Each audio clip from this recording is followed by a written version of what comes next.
Bom dia a todos. É simples.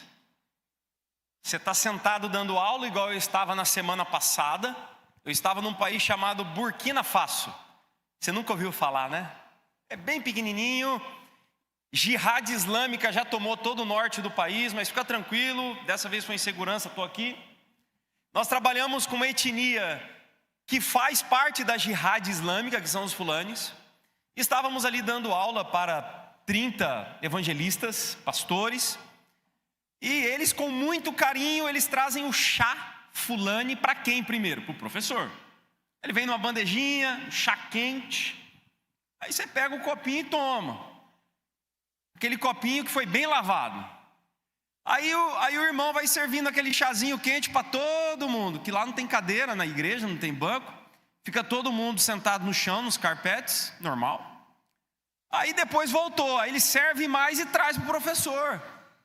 O mesmo copinho, o chá quente. Aí imagina você falando assim, não vou tomar. Como é que o cara vai te ouvir? Você tem que tomar. Aí eu já peguei alguns esquemas, põe o dedo ali, toma no seu dedo, deixa queimar a ponta do dedo. Mas também você não pega mais afta, não aguentava mais afta, irmão. Faz parte, é assim mesmo. Deus seja louvado por tudo. Bom, meu nome é Maurício, faço parte da equipe pastoral da IP Alpha, sou pastor de missões da igreja, casado com a Dani, que está sentada ali atrás, há quase 22 anos. E sim, alguns já se assustaram quando dissemos, temos um filho de 19 anos, está na faculdade, já tem me acompanhado em algumas viagens missionárias e alguns trabalhos que realizamos, na África por enquanto, na Ásia ainda não. E já tem trabalhado comigo também, porque além do Ministério Transcultural com o Instituto Etnos, se você depois quiser procurar a gente na internet, nós não temos site, tem um Instagram, porque eu sou obrigado a ter, para a família me acompanhar, Etnos Institute. A gente publica ali algumas coisas, porque não dá para publicar tudo também, porque senão fica perigoso, senão vão nos rastrear. E hoje, com a graça de Deus, o Instituto Etnos tem trabalhado em 15 países, só que a respeito disso eu vou falar na escola bíblica, que aí eu tenho 1 hora à vontade. Aí eu vou detalhar para vocês o nosso trabalho. Ao mesmo tempo também sou empresário, herdamos uma empresa do meu pai de parque de diversão em shopping. Hoje nós temos 25 unidades em 14 estados do Brasil. Igual o irmão perguntou, como é que você faz tudo? É graça, irmão, não tem jeito.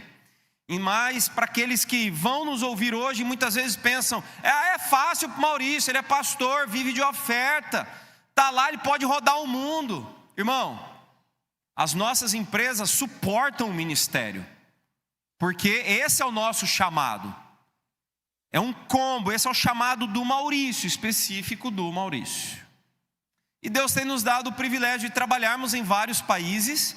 Um deles é o Malawi. Já ouviu falar do Malawi? Talvez. Malawi é um país bem pequenininho, ele fica na África, na parte sul da África, ali espremidinho entre Moçambique, Zimbábue, Zâmbia e Tanzânia ao norte.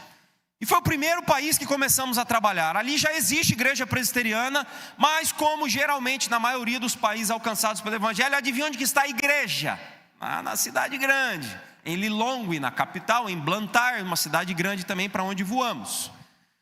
Mas nós localizamos no Malawi uma etnia, porque a cada 8 malauianos, um é Yao, Y-A-O, Yao. E destes, 99% são islâmicos. 2.600.000 Yaos somente no Malawi. Eu gostaria que pudessem colocar a foto, por favor, dessa igreja. Perfeito. Isso é uma igreja. Em 2019, estávamos trabalhando com um grupo de 38 evangelistas, pastores, em Chicombo. E hoje é costume, irmão, no sermão e na escola bíblica, você vai ouvir um monte de nome. Não é língua estranha, é nome de verdade. Chicombo é um vilarejo perto da montanha de Tiringani, que fica a sul de Blantyre, no sul do Malawi. Ali trabalhamos desde 2019 com um grupo de 38 pastores, evangelistas. Um deles, Lemusan Mandebvu, em maio de 2019, eu me lembro como se fosse hoje, ele estava sentado à minha direita, e a gente trabalhando teologia bíblica. Acho que como eu disse ontem, primeiro nós temos que trabalhar teologia bíblica, porque são povos orais, não são acostumados com a escrita, não significa que são analfabetos, mas são povos que contam história de geração em geração. Depois que eles aprendem a história da redenção, aí você vem com uma teologia sistemática. É depois, não primeiro, para não confundir, para não colocar um quadrado na cabeça que é alguém que pensa redondo. Então, ensinando teologia bíblica, passando pelo Antigo Testamento, aí Lemusan levanta a mão e fala: pastor, eu não sabia que Jesus também estava no Antigo Testamento. Mas Lemusan já era pastor, e ele não sabia que Jesus estava no Antigo Testamento.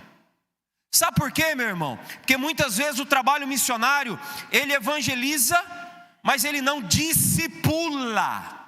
E a parte sul da África, de Uganda para baixo, porque a linha do Equador passa em Kampala, na capital de Uganda, dali para baixo, a igreja é gigantesca, a igreja cristã evangélica. Mas 2 dedos de profundidade, porque falta discipulado. E Lemusan é fruto disso. Algo que você sabe, não, Jesus está lá, mas Jesus é Deus, está desde a criação. Ele não sabia. Maio de 2019, 4 anos depois, quando estivemos lá para a formatura e fizemos um desafio com aqueles caras: quem vai ser plantador entre os Yao? Só camponeses ali. Lemusan um deles. Teria que sair de Tikombo e ir para Matinga, território Yao, onde está essa igreja. 4 anos depois. Dos 38, sabe quantos levantaram a mão para ir? 1. Trabalhamos, gastamos passagem aérea, e aí era mosquito de malária rondando a gente, e aquela comida esquisita, para depois de 4 anos, vingar. Louvado seja Deus. Lemusan, em 2023 agora, se muda para Matinga, território Yao. E o cara é um trator para evangelizar. Trator. Essa foto é de março do ano passado, quando eu estive, porque primeiro a gente comprou um terreno de 2.000 metros quadrados, onde está essa igreja. 2.000 metros quadrados de terreno nesse vilarejo, R$3.500. É outro planeta, irmão. Com pouquinho a gente pode fazer muito, e a gente não tem ideia disso. R$3.500, 2.000 metros quadrados. Você não chega construindo a igreja, porque você não faz tudo uma hora só, você faz uma sombra igual essa aí. E eu tive o privilégio de, março do ano passado, há poucos meses de evangelismo, já batizar os 3 primeiros Yaos. Hoje, a igreja está com 30 adultos e 36 crianças, ex-islâmicos, Yaos. Dia 16 de outubro, em menos de 30 dias, estou embarcando para lá, e terei o privilégio de inaugurar o novo templo. Um templo de 15 por 7, tijolo, agora bonito, chique, para a região, né? Lógico, não tem ar-condicionado, né? Esse negócio, não tem um vitral, a galeria como essa, não tem não. É 15 por 7. Gastamos R$35 mil para construir um templo, $7.000 só, não precisa de mais que isso. E outro terreno de 2.000 metros quadrados. E a igreja está pujante. E agora estamos enviando mais um pastor que abandonou a igreja pentecostal, o pastor Charles. E agora também será enviado para a região, porque tem 2.600.000 Yaos. Quando a escritura diz: sai da tua terra, da tua parentela e da terra do teu pai, e vai para uma terra que eu te mostrarei, ainda está acontecendo. Homens como Lemusan Mandebvu, que vive com $150 por mês. Irmão, vocês ofertam muito pouco, é o suficiente. É o que ele vive no interior da África. R$800 por mês é o suficiente. Depois do terreninho que a gente deu para ele, que ele pode plantar milho e arroz, é o suficiente. Ele saiu de Tikombo, ele foi para Matinga. Sabe por quê? Como pode um homem que em 2019 não sabia nem que Jesus Cristo estava no Antigo Testamento e agora já tem uma igreja com mais de 60 pessoas. É o poder do Espírito Santo para ele ser testemunha a todo tipo de gente, inclusive ao Zial, que é uma outra etnia diferente da dele. Esse é o texto dessa manhã, texto tema da conferência missionária, Atos, capítulo 1, versículo 8. Por favor, abra sua Bíblia.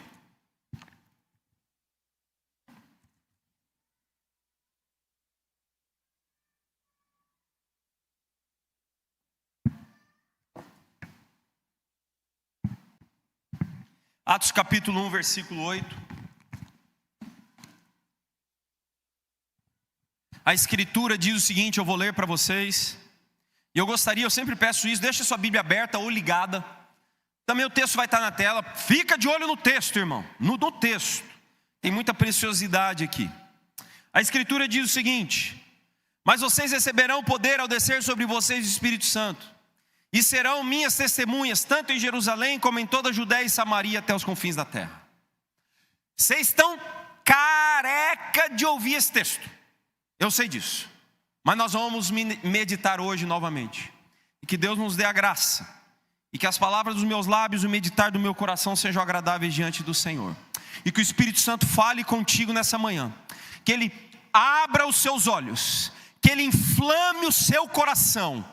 Para entendermos a necessidade do avanço entre todos os povos, mais especialmente entre aqueles que nunca ouviram. Meus irmãos, veja, um breve contexto.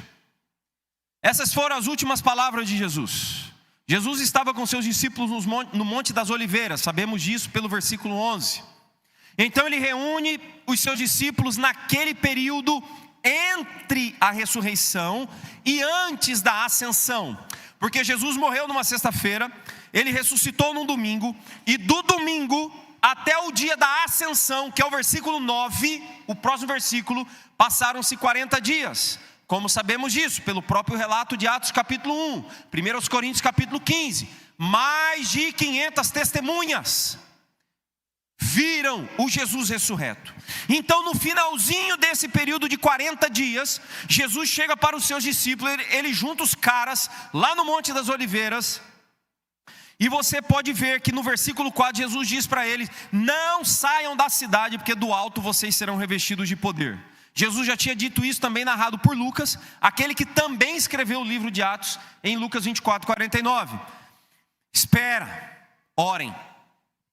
Aí Jesus reúne os caras, e os caras têm a última oportunidade de falar alguma coisa para Jesus. Dá uma olhada no versículo 5.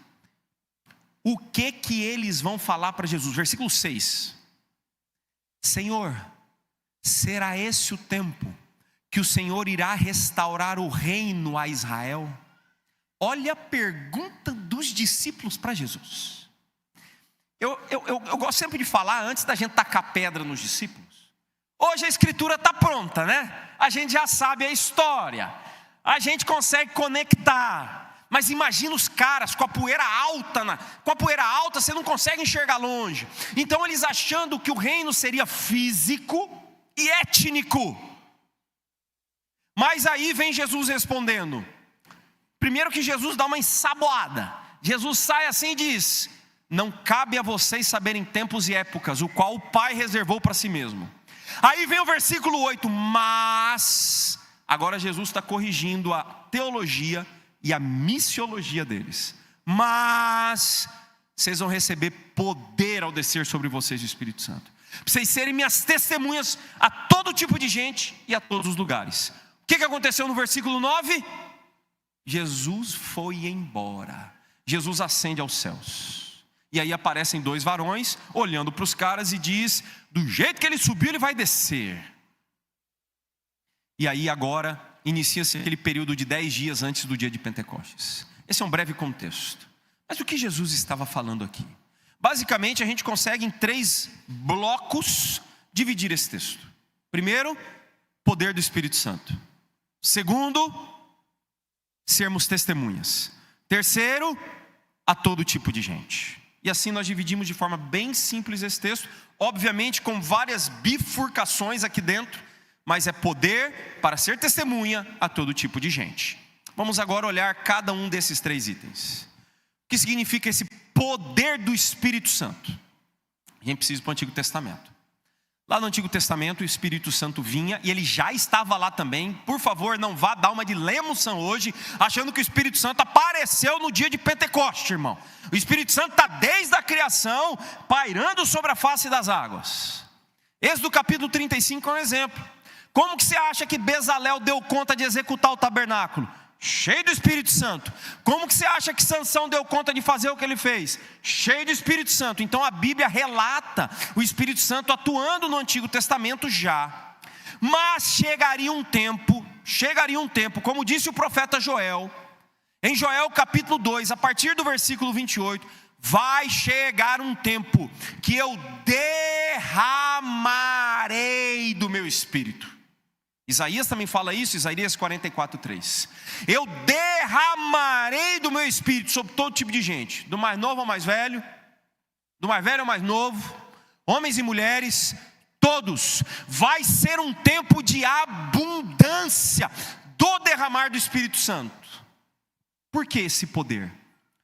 Para que nós pudéssemos executar uma missão, algo que sem esse poder nós não executaríamos. É isso, é um auxílio, é o Consolador nos auxiliando, da mesma forma que Jesus disse, João 14:26, eu estou subindo, mas o Pai enviará o Consolador para fazer vocês lembrarem de tudo aquilo que eu falei.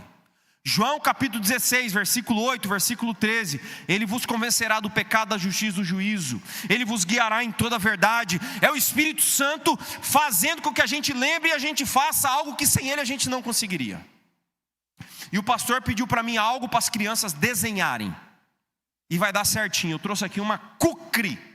O irmão já veio armado para o culto, voltou de Burkina Faso pronto para a guerra. Mas isso aqui é Nepali. Essa kukri é uma faca dos Gurkha. Gurkha são a parte a parte top do exército Nepali. Então esse é o modelo de faca que eles utilizam. E eu ganhei essa aqui, obviamente, cheia de moedinha, cheia das coisas. Essa aqui é de brinquedo, mais ou menos. Eu ganhei de presente dos pastores, dos líderes da igreja presbiteriana do Nepal. E eu trouxe essa kukri para vocês verem, e assim a gente dá uma ilustração. O que você consegue ver nessa faca? Se nós separarmos o cabo da lâmina, que força tem na lâmina? Nenhuma. Tente separar o cabo da lâmina, perde a força. Essa kukri só é uma kukri porque tem um cabo que sustenta a lâmina. Meu irmão, de forma bem clara, nós somos a lâmina, o Espírito é o cabo. Só existe força em nós porque é o Espírito quem nos sustenta. Você quer fazer outra aplicação também? Vai para Mateus capítulo 28, o texto da grande comissão. Porque a grande comissão não começa no versículo 19, ide por todo mundo e fazei discípulos. Começa no versículo 18, toda autoridade me foi dada no céu e na terra. Vão, portanto, porque Cristo nos deu autoridade, agora a gente vai. Cristo é quem nos sustenta, através do seu Espírito. E nós só somos afiados e conseguimos cortar e ir para países como esses que vocês estão vendo, porque é Cristo quem nos sustenta. Você só vive, você só foi transformado, você só é uma nova criatura por causa do Espírito, meu irmão. É só por causa dele e por causa de mais ninguém. Então, esse poder dado pelo Espírito Santo para executarmos algo que sem ele nós não conseguiríamos, é isso que Jesus está falando. Como por exemplo o apóstolo Pedro. Imagina, isso aqui é 40 dias depois da ressurreição. O que aconteceu 40 dias antes com o apóstolo Pedro? O cara negou Jesus 3 vezes. É um amarelão. O cara me nega Cristo 3 vezes. 3 vezes. Agora 40 dias depois ele está ouvindo que ele vai receber poder. 10 dias depois ele estava em Jerusalém, em Atos capítulo 2, quando vem o Espírito Santo. Eles são cheios do Espírito Santo. Em Atos capítulo 2, a partir do versículo 15, Pedrão se levanta, começa a pregar. Adivinha o primeiro texto que ele cita? Joel capítulo 2, a partir do versículo 28. Hoje se cumpriu o texto de Joel, que o Espírito seria derramado. Pedro faz um sermão, que lá no final, lá no versículo 39, 40, 3.000 pessoas vão ser convertidas. Mas peraí, esse cara, agora 50 dias antes, estava negando Cristo, e agora ele está pregando e 3.000 pessoas são convertidas. Meu irmão, é aquela força que só o Espírito Santo pode dar. Então, não fica com medo quando a gente falar de poder, não, achando que é coisa de igreja pentecostal. É coisa de crente. O Espírito Santo é coisa de crente, irmão. Ele está aqui para nos auxiliar a fazermos algo que sem ele a gente não daria conta. Poder do Espírito para todo crente. Louvado seja o nome do Senhor. Mas poder para quê? Para sapatear na igreja? Para sermos, segundo, testemunhas. Para sermos testemunhas.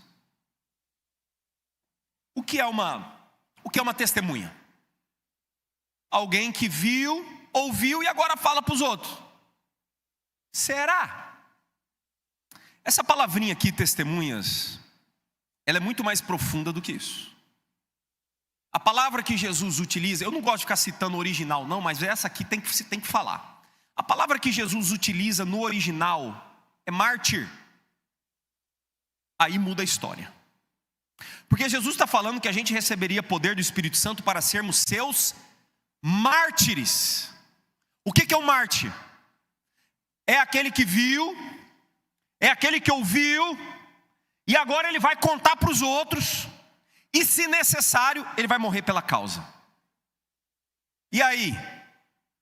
Mudou agora a profundidade dessa palavra? Porque nós recebemos poder do Espírito Santo para sermos seus mártires. E tem muita gente brincando de evangelho, irmão, não tem nem noção o que é isso. Mártires. Você está pronto? Não precisa levantar a mão não. Você está pronto? Você tem noção disso? Ou vai continuar vindo na igreja todo domingo fazendo coraçãozinho para Jesus? Mártires. Se necessário morrer pela causa. Assim como, como está sendo transmitido o culto, assim como Tita, vou usar o apelido dela, ela mora naquele país com aquela bandeirinha vermelha ali, ó. É que a imagem não vai pegar, ótimo, não pega a imagem não. É aquela bandeirinha do centro, na última coluna. Aquele país comunista. Ela mora lá. Esse mesmo que você está olhando. Eu ouvi dela em maio desse ano. Em maio. Ela estava chorando na minha frente. Uma senhora dos seus 50 anos. Tita é brasileira. Mora naquele país, servindo ao Senhor junto com seus 2 filhos e o seu marido, que é daquela nacionalidade. Eu ouvi dela: eu não posso ir à igreja. Talvez a camiseta que você está usando aí foi feita lá.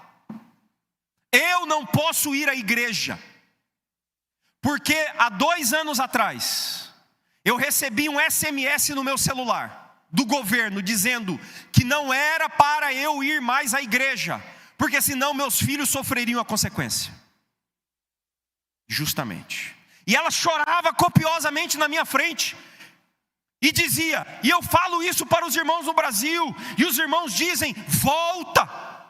E ela me disse, eles não entendem. Esse país de mais de 1 bilhão de habitantes precisa ouvir sobre Cristo. As crianças cantaram isso aqui agora. Não há salvação senão em Cristo. Se eles não ouvirem, meu irmão, eles não o adorarão. Mártir, disposto a dar a sua vida pela causa. como Arpambali, eu posso citar o nome dele, outro país com mais de 1 bilhão de habitantes, aquela bandeirinha ali, ó, laranja com verde com olhinho bem no meio. Arpan, ano passado, agosto do ano passado, pastor presbiteriano, 31 anos, ele estava evangelizando na região de Nagpur, na Índia, e esse aí a gente pode citar, não tem problema, que é tanta gente lá que eles não conseguem correr atrás dos crentes. Já perguntei para eles me autorizaram a falar. E ele estava num vilarejo dando aula para o Instituto Etnos. E aí à noite ele iria para outro vilarejo. Só que um abençoado filho de Satanás filmou Arpan e mandou para a polícia do vilarejo onde ele iria dormir. Agosto do ano passado. Quando ele chega no vilarejo com sua motinha, tá a polícia na rua, as pessoas do vilarejo com facão na mão, porrete, tudo para pegar Arpan, pastor presbiteriano. Nosso parceiro, uma pessoa que eu amo muito. Arpan só virou a motinha para trás, embreou no meio do mato, chuva de monções, dormiu encharcado no meio do mato escondido. O que ele fez depois disso? Arregou, foi para casa, não quero mais saber desse negócio, vou ficar dentro da igreja, que aqui na igreja é seguro, aqui todo mundo professa a mesma fé, coisa nenhuma. Arpan se muda para uma região, aí agora essa eu não posso falar porque está sendo transmitido online. Ele se muda para uma região noroeste, perto da Caxemira, onde eu estarei daqui 2 meses. E só para ficar claro, não sei onde é que está a câmera, eu irei a turismo, visitar a bela região daquele país, vou desfrutar da culinária indiana, porque ela é feita com uma higiene impecável, e eu adoro aquele negócio. Estaremos lá naquela região daqui 2 meses. Arpan vai para aquela região, porque ali é o olho do furacão, na divisa com o Tibete, Himalaia indiano, um dos lugares menos alcançados do mundo. Você andou um pouquinho, o povo não alcançado, andou um pouquinho, o povo não alcançado, eu vou voltar, outro povo não alcançado, irmão.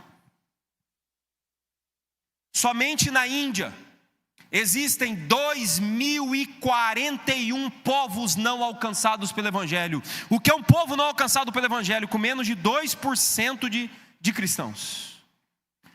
O maior povo não alcançado pelo Evangelho também está lá com 82 milhões de pessoas. 90% da Índia nunca ouviu o que você está ouvindo aqui. O que é que nós estamos fazendo? Mas nós já recebemos poder, irmão. Para quê?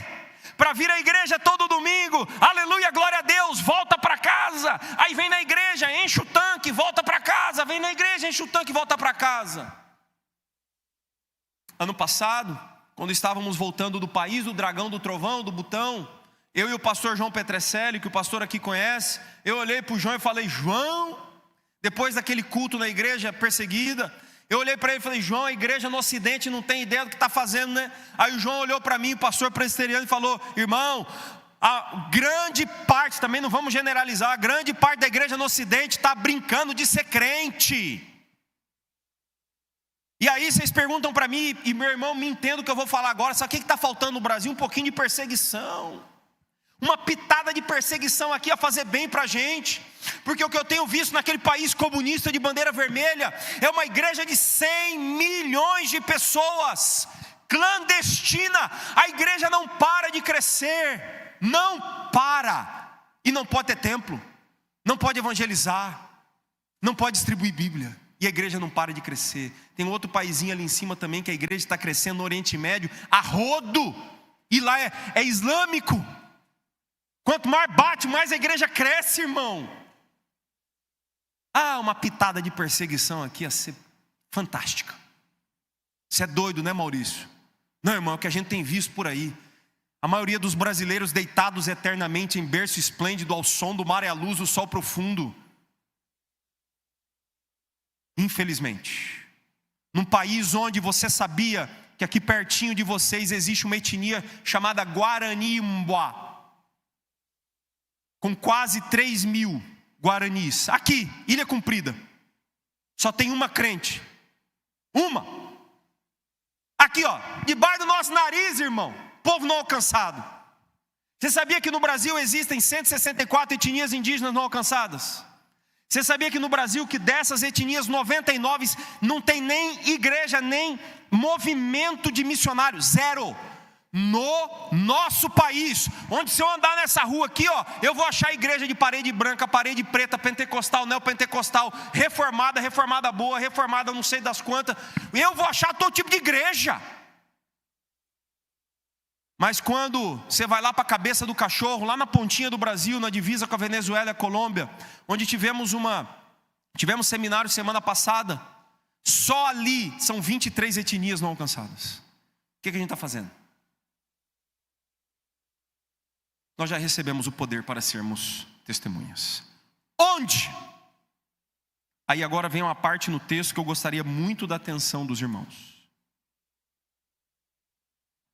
Porque agora Jesus diz o seguinte: tanto em Jerusalém, como em toda a Judéia e Samaria e até os confins da terra. O que Jesus está falando aqui, e aqui nós vamos ter muito cuidado, é uma profecia que ela já foi em partes cumprida, porque Jesus está apontando algo histórico e literal. Veja, o que isso aqui não é? Isso aqui não é uma questão de múltipla escolha. A primeira igreja presbiteriana de Santos vai trabalhar aqui em Santos, porque Santos é nossa Jerusalém. Não é isso. Não é. Ah não, nós vamos enviar missionários para o outro lado do mundo, que é confins da terra, e vou ignorar Santos. Também não é isso. Não é escolher, não é múltipla escolha, e também não é progressivo para nós hoje. Eu vou começar em Santos, depois que eu tiver a igreja, aí eu vou para São Paulo. Depois que eu for para São Paulo, vou pensar nos indígenas. Depois dos indígenas, vou pensar no Nepali. Também não é isso. Por quê? Porque o que Jesus disse aqui, primeiro em Jerusalém, ele estava olhando lá atrás para o povo escolhido. E aí é o sermão de ontem à noite, Gênesis capítulo 12, versículos 1, 2, 3, quando Deus escolhe Abrão e sua família, e dali nasce um povo, e esse é o povo étnico do Antigo Testamento. Mas agora estava chegando a hora da expansão para todo tipo de gente. Esse povo agora não seria mais étnico hebreu, agora seria multiétnico, incluiria os brasileiros. Estava chegando esse tempo. Então começa em Jerusalém, porque o judeu precisava ouvir, porque o evangelho é o poder de Deus para a salvação de todo aquele que crê. Primeiro o judeu, depois o grego, ou seja, o gentio. Então o evangelho ele é apresentado àquele povo do Antigo Testamento, Jerusalém. E isso acontece de Atos capítulo 1 até Atos capítulo 7. A partir de Atos capítulo 8, agora o evangelho se esparrama para toda a Judéia e Samaria. E nós precisamos de um texto do Antigo Testamento, que sem ele a gente não destrava esse versículo. E aí eu sei que eu brinquei com uma senhora ali atrás, anota esse versículo, irmã. Isaías capítulo 49, versículo 6. Sem esse texto a gente não destrava e não entende isso aqui. Porque lá existe uma profecia 700 anos antes de Jesus a respeito do servo que era muito pouco para ele restaurar as tribos de Jacó e trazer de volta o remanescente de Israel.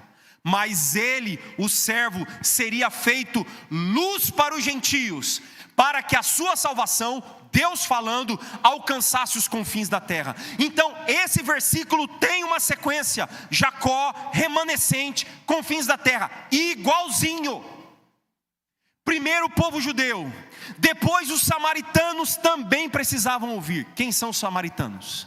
É aquele povo híbrido, esquisito, que foi misturado no primeiro cativeiro em 722 a.C., quando o Império Assírio veio e tomou Samaria, tomou o reino do norte, Israel.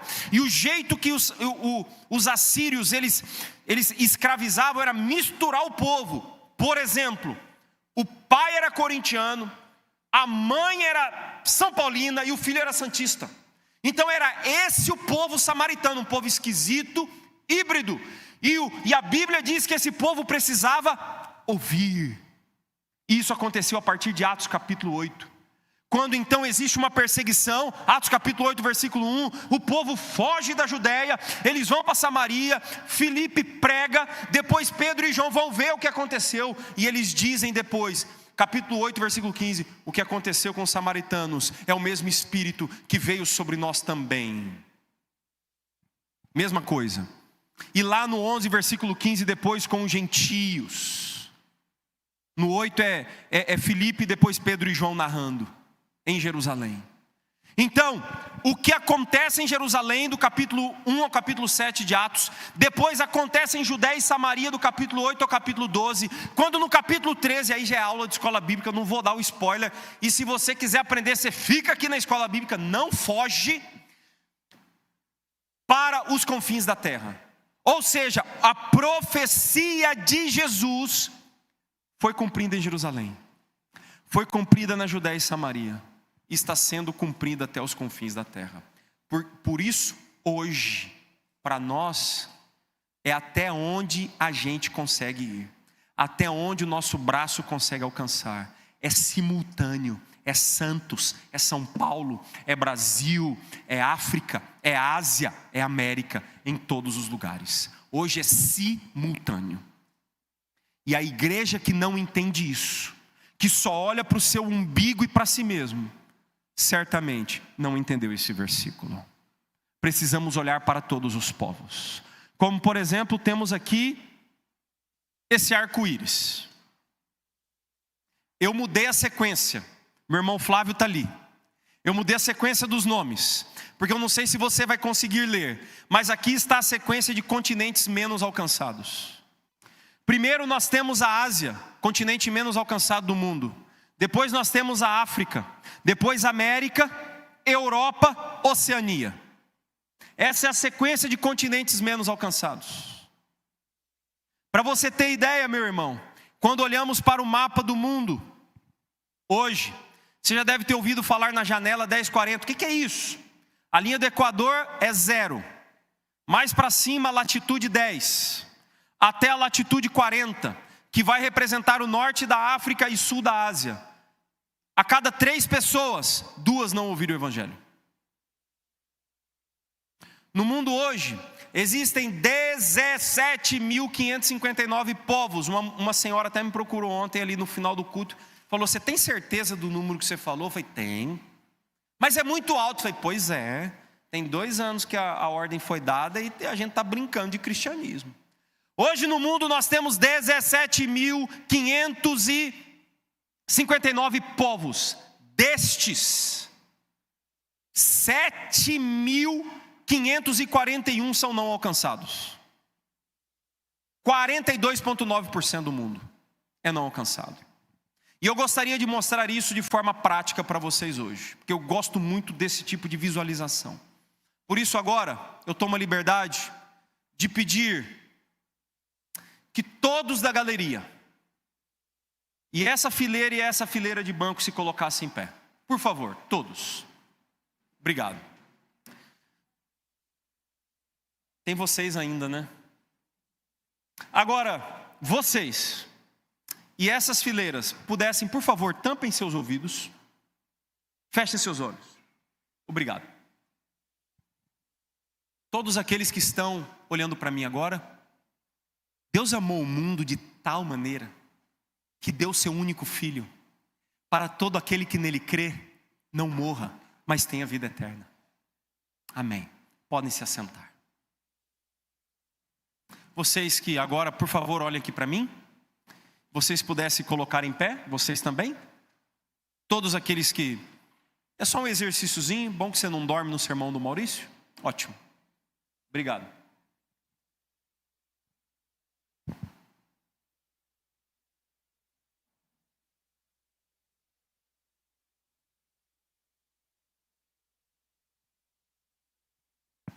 Obrigado, podem sentar. Falta de respeito. Cara, desce a serra para dar as costas para a igreja. A igreja global tem feito isso com 42% do mundo hoje.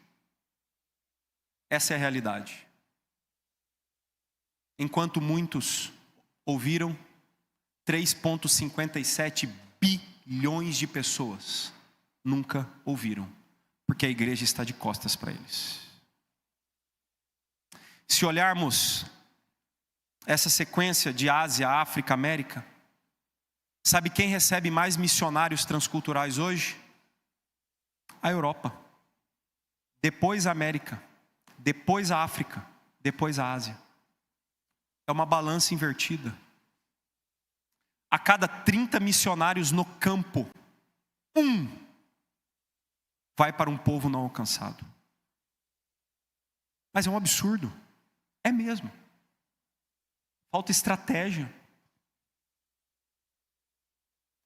E aí tem irmão preocupado quando Israel ataca a Palestina. Jesus está voltando. Irmão, e o evangelho do reino será pregado por todo o mundo para testemunha a todas as nações, povos, etnias. Então virá o fim. O problema é que faltam 7.541. O que estamos fazendo? Porque temos muitas vezes testemunhas que só querem viver. Eu vivo o evangelho, mas eles não testemunham. Vocês já ouviram aquela frase? Prega o evangelho sempre, se necessário use palavras. Uma das maiores heresias que eu já ouvi na minha vida.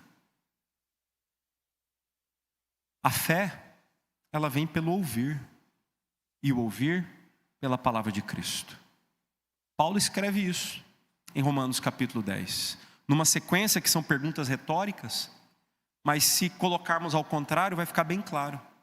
É preciso ir, porque indo a gente prega, pregando as pessoas ouvem, ouvindo elas vão crer, crendo elas invocarão, invocando serão salvas. Esses são os pés formosos, aqueles que comunicam, não apenas aqueles que vivem, é viver e pregar, como a igreja de Jerusalém fazia. Atos capítulo 5, versículo 42. E todos os dias, no templo e de casa em casa, não cessavam de pregar e ensinar que Jesus é o Cristo. Porque enquanto não fizermos isso, o IAL, que eu vou ter novamente o privilégio de batizar mais alguns no mês que vem, eles continuarão fazendo o seu rito de iniciação. Um rito de iniciação para você se tornar IAL acontece aos 6 anos de idade. Com os meninos, durante a noite, aos 6 anos, eles são retirados do vilarejo e eles são circuncidados, com 6 anos, sem anestesia. Com as meninas, aos 6 anos, acontece durante o dia, na casa de uma senhora mais idosa, onde um ovo é inserido. Só não vou falar porque tem criança aqui. Exatamente naquele lugar, aos 6 anos de idade. Enquanto eles não ouvirem, eles continuarão fazendo essas aberrações. Quem irá? Não são todos que vão. Como uma irmã me disse há 2 dias atrás, uma irmã da minha igreja. Ela mandou uma oferta generosa para o Instituto Etnos. Eu mandei uma mensagem agradecendo e ela disse: Maurício, você foi chamado para ir. Eu fui chamada para ofertar. Alguns ofertam, alguns vão, alguns oram. Mas todos trabalham. Porque todos são testemunhas.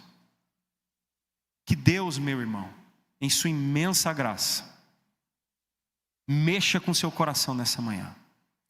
Termino mostrando esse turbante. Esse aqui não é daqueles que vem de Dubai, não, nem de Doha, quando a gente passeia por lá. Esse aqui é do original. Esse turbante foi usado por Iero. Iero é um jovem fulani que mora conosco em Burkina Faso.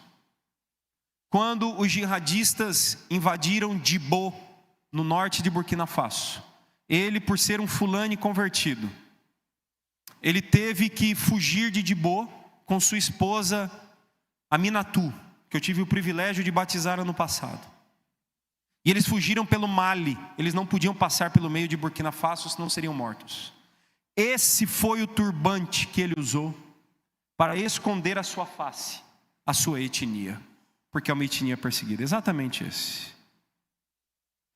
Iero era islâmico.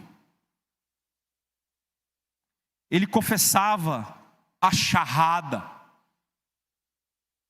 que diz: La ilaha ali Allah, Muhammadun Allah, Rasul Allah, que significa: não há outra divindade senão Allah, e Maomé é o seu mensageiro. É o primeiro pilar do Islã.